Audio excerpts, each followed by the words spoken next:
آج کے اس نشست کا آغاز کرتے ہیں۔ جی آپ مخاطب ہیں پرائم منسٹر عمران خان سے۔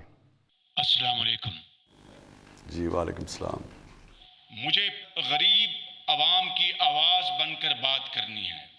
پاکستان کے 22 کروڑ عوام اس وقت نہ صرف مایوس ہو چکے ہیں بلکہ بیزاری کی انتہا پر ہیں۔ کیا کیا سہانے خواب دکھائے گئے تھے کہ 300 ارب ڈالر کپتان لائے گا، 100 ارب ڈالر IMF کے منہ پہ مارے گا، اور باقی جناب قوم کی ترقی و خوشحالی اور دودھ اور شہد کی نہریں بہیں گی۔ مجھے بتائیں کہ نواز شریف کے دور میں گندم اور آٹا جس آسانی سے اور ارزاں قیمتوں پر ملتا تھا، آج وہ نایاب ہے۔ تیل عام آدمی کے لیے ڈیزل، اس کی جیب خالی ہو گئی ہے مگر وہ ڈیزل اور تیل کا انتظام نہیں کر سکتا۔ منی لانڈرنگ، جو فورن اکاؤنٹس PTI کے ہیں 23 اکاؤنٹس، وہ اوپن اینڈ شٹ کیس ہے۔ جی آ رہی آواز۔ میں کہنا یہ چاہتا ہوں کہ ہم پر ناجائز اور غلط الزامات لگا کر جو انتقام کی ہوس بجھانے کے لیے کوشش کی جا رہی ہے وہ نہیں بجھ رہی، اور علیمہ باجی کے بیرونی ملک کی جائیدادوں کے اوپر کوئی بات کرنے کو تیار نہیں۔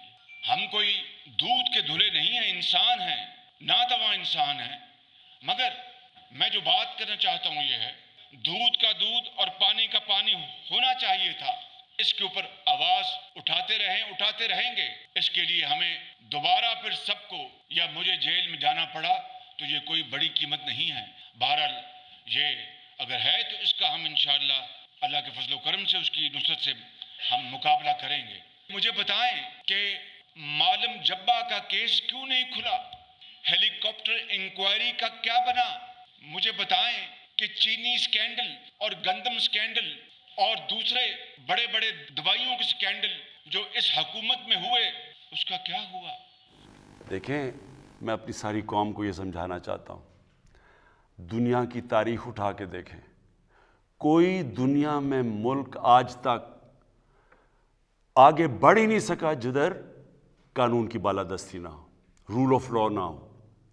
کوئی دنیا میں ملک دیکھ لیں، جب ایک ملک آگے بڑھتا ہے وہ صرف ایک چیز سے بڑھتا ہے، خوشحالی صرف ایک وجہ سے آتی ہے، جدھر قانون کی بالادستی ہوتی ہے۔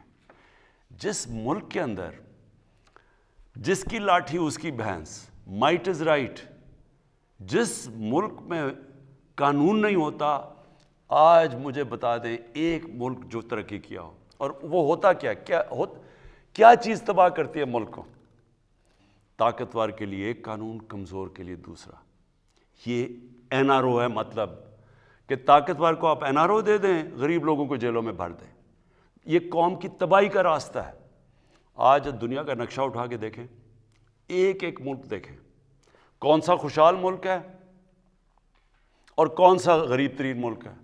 وسائل کا اس میں کوئی دخل اندازی نہیں ہے۔ جو سب سے وسائل میں امیر ترین ملک ہیں وہ اس وقت غریب ترین ہے، وہ غربت سب سے زیادہ ہے۔ اور جن ملکوں کے اندر ہے ہی نہیں، وسائل ہے ہی نہیں، مثلا سوئٹزرلینڈ میں تو صرف ٹورزم ہی ہے، یا اسکینڈینیویا کے ملکوں میں کیا ہے ان کی خاص چیز ہے؟ کچھ بھی نہیں ہے، لیکن وہاں خوشحال ترین ملک ہے۔ وجہ اس کی کہ وہاں قانون ہے، وہاں رول آف لا ہے۔ اور دوسرے ملکوں کے اندر جدھر یہ آپ ملک اٹھا کے دیکھ لیں، غریب ملکوں کو دیکھ لیں، ایک ایک ملک کو آپ دیکھ لیں کہ وہاں اسی طرح کے کرپٹ پرائم منسٹر آتے ہیں، کرپٹ پریزیڈنٹس آتے ہیں، وہ دونوں ہاتھوں سے وہ اور ان کی منسٹرز ملک کو لوٹتے ہیں، وہ سارے ملک کا پیسہ باہر لے جاتے ہیں۔ وہ کیوں باہر لے جانے پڑتے ہیں؟ کیونکہ اگر وہ ملک میں رکھیں گے تو پیسہ نظر آ جائے گا، اس لیے چوری کر کے ملک سے پیسہ جب باہر دگنا نقصان کرتے ہیں ملک کو۔ منی لانڈرنگ جو ہے، جب ایک غریب ملک کا پیسہ باہر جاتا ہے وہ دگنا نقصان کرتا ہے۔ وہ کیسے نقصان کرتا ہے؟ ڈالر خریدنے پڑتے ہیں باہر بھیجنے کے لیے، یا حوالہ ہنڈی سے ڈالر لیتے ہیں پھر باہر جاتا ہے۔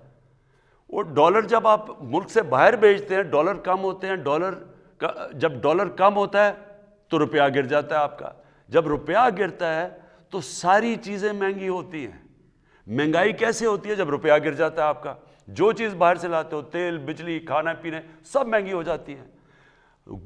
آج جو سب سے بڑی وجہ غریب ملکوں کے اندر غربت کیا وجہ ہے کہ وہاں اس طرح کے بیٹھے ہوئے ہیں ڈاکو چور جو اوپر آ کے ملک لوٹ کے ساروں نے اپنے ملکوں کو کنگال کر دیا, مقروض کر دیا.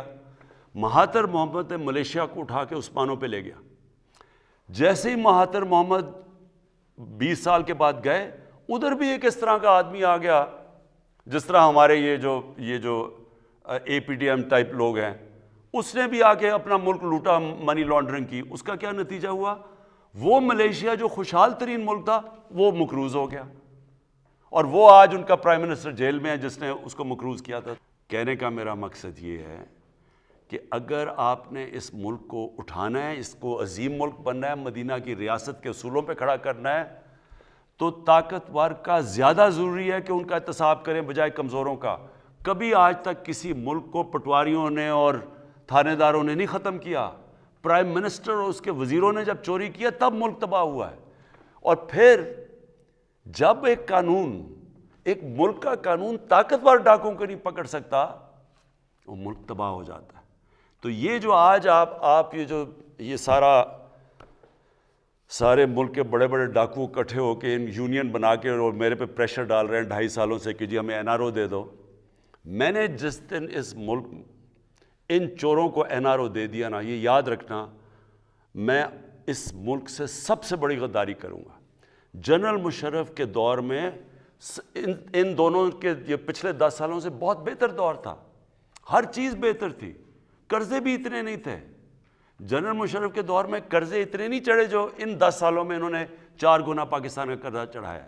لیکن اس نے جو ان 2 بڑے ڈاکوں کو 2 این آر او دیے, وہ آج ہم بیٹھے ہوئے ہیں جو بھگت رہے ہیں. وہ 4 گنا زیادہ جو قرضہ چڑھایا ان 10 سالوں کے اندر, وہ آج ہم کیسے بھگت رہے ہیں. جو ہم پیسہ اکٹھا کرتے ہیں آدھا پیسہ چلا جاتا ہے ان کے لیے ہوئے قرضوں کے سود دینے پہ. تو ملک کیسے چل سکتا ہے؟ اور یہ صرف اور صرف جنرل مشرف نے سب سے بڑا ظلم کیا اس ملک پہ کہ وہ 2 لوگ جو کہ سب سے بڑے, جن کی ثابت ہوگی کرپشن. یہ جو براڈ شیٹ ہے یہ کیا چیز ہے کہ اس کے اندر پتہ چل گیا ان کے پیسے, ان کو این آر او دے کے دونوں کو این آر او دے دیا. سر محل اس کو این آر او دے دیا, پیسے پاکستان آنے تھے, این آر او دے کے وہ بھی آصف زرداری نے پیسے رکھ لیے. 60 ملین سوئٹزرلینڈ میں پڑے ہوئے تھے, وہ اس کو پاکستان کو آنے تھے, وہ این آر او دے کے وہ اپنی جیب میں. سارا یہ جو ہدایبہ پیپر ملک سارا اوپن اینڈ شٹ کیس تھا, این آر او دے کے, اور وہ جو اس کی بار پراپرٹیز پکڑی براڈ شیٹ میں وہ ساری معاف ہو گئی. تو نقصان کس کو ہوا؟ آج پاکستان وہ نقصان اٹھا رہا ہے.